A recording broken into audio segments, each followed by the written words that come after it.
हम पुष्पांजलि झा प्रणाम करै छी सब मिथिलावासी के। आइ जे छै से आइ आलू के लच्छा बनबऽ वाला छी।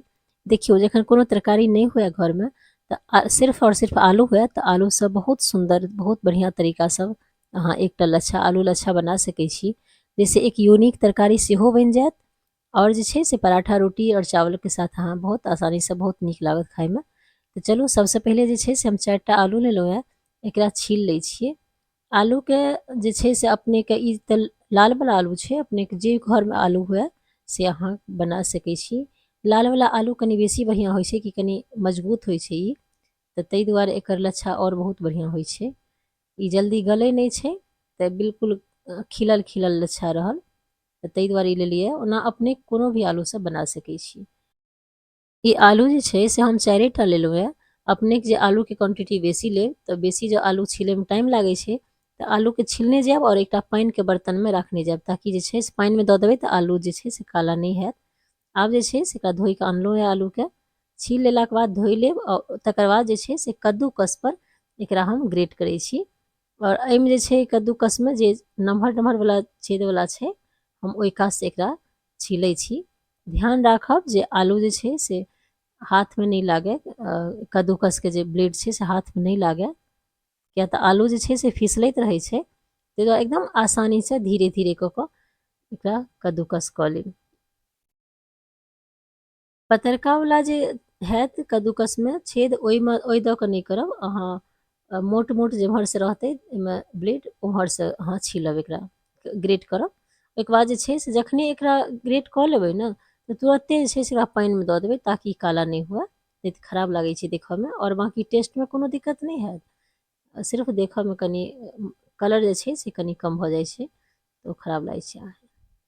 और जे छै से सब आलू के हम छील लेलहुँ हैं, एकरा ग्रेट कऽ लेलहुँ हैं, सबके पानि में धोइ दै छियै। देखियौ पानि में एकरा तब तक धोअब जब तक कि एहिमे से जे छै से स्टार्च निकलि नहीं जाए।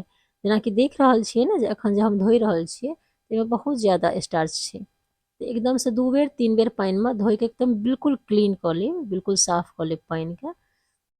देखियौ ई रेसिपी जो बढ़िया लगे ना, तऽ एकरा लाइक सब्सक्राइब एहि चैनल के कऽ लेब, ताकि एहन जे छै से मैथिली में वीडियो आबैत रहत। किया तऽ हम एही तरीका से वीडियो बना कऽ अपने सबके सामने आनैत रहब और अहाँ सब देखैत रहब, ताकि एहि चैनल के सपोर्ट सेहो हुए और अपने सबके मैथिली चैनल पर वीडियो सेहो देखऽ के भेटै। ताहि दुआरे लाइक सब्सक्राइब सेहो कऽ लेब। और एहिमे जे छै से एक बेर और पानि से धोइ दै छियै, ताकि बिल्कुल क्लीन भऽ जाए, बिल्कुल साफ भऽ जाए। तऽ ई लगभग 2 से 3 पानि में अपने के हैत, हम 2 पानि में धोइ देलियै। आलू के 2 से 3 पानि तक साफ भऽ जायत तऽ धोइ लेब। ओहिके बाद जे छै से एकरा निकालि लै छियै, और निकालि लेलाके बाद जे छै से हम प्याज के सेहो काटऽ के अइ। देखियौ हम जे छै से 4टा आलू लेलहुँ हैं मीडियम साइज के, तऽ 2टा मीडियम साइज के प्याज लऽ रहल छी। एही के हिसाब से जे छै से क्वांटिटी अपने आलू और प्याज के बढ़ा घटा सकै छी। से प्याज के काटि लिअ, और तकर बाद जे छै से प्याजो के जे छै से बिल्कुल बारीक में काटऽ के छै। देखियौ आलू के तऽ कद्दूकस कऽ लेलियै है ना, लेकिन प्याज के कद्दूकस करबै तऽ बिल्कुल पिसा जायत। तऽ ई कद्दूकस करऽ वाला नहीं छै, तऽ बिल्कुल बारीक में एकरा धीरे धीरे चक्कू के मदद से चाहे हाँसू के मदद से जेना काटऽ के हैत तेना एकदम बिल्कुल धीरे धीरे पतला पतला में काटि लेब, बिल्कुल स्लाइस में। जेना कि आलू के पतला पतला छै ना, बिल्कुल एही तरीका से प्याजो काटि लेब।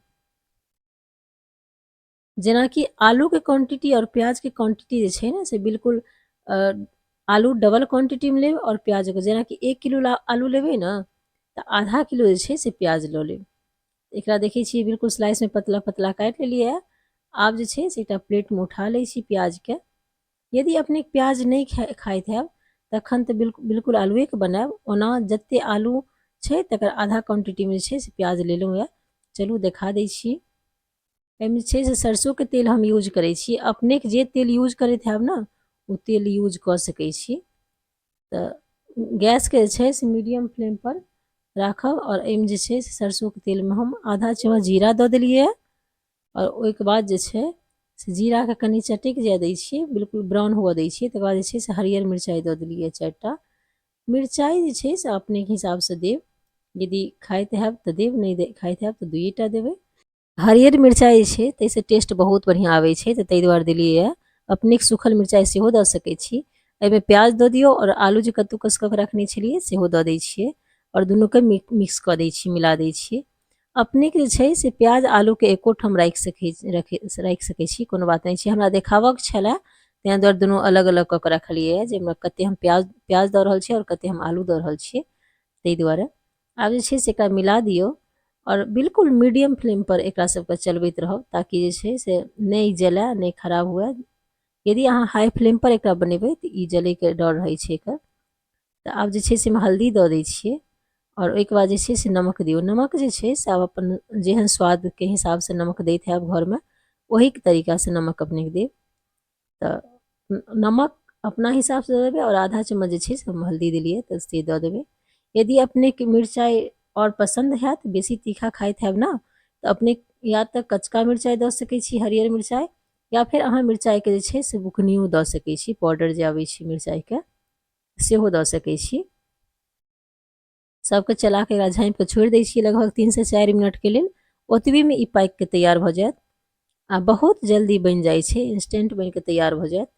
और पराठाके संगे रोटीके संगे तऽ बहुत बढ़िआँ लागत। जँ चावलोके संगे खायब तऽ बहुत नीक लागत। अहाँ ट्राई जरूर करब और चैनलके जे छै से लाइक सब्सक्राइब सेहो कऽ लेब और यूनिक तरकारी बना कऽ घरमे सबके देबनि खाय लए, सबके निश्चिते पसन्द आयत। देखियौ ई बनि कऽ तैयार भऽ गेलैए। आब जे छै से हम धनिया पत्ता दऽ दै छियै और ओहिके बाद जे छै से चला कऽ फेर कनी काल झाँपि कऽ छोड़ि देबै, ताकि जे छै से धनिया पत्ताके जे छै फ्लेवर एहिमे आबि जाय। और देखियौ ई जे कद्दूकस कयल छै ने आलू, एकरा सिझऽमे बिल्कुल टाइम नहि लागै छै, लगभग 5 से 6 मिनटमे ई तैयार भऽ जाइ छै सीझ कऽ।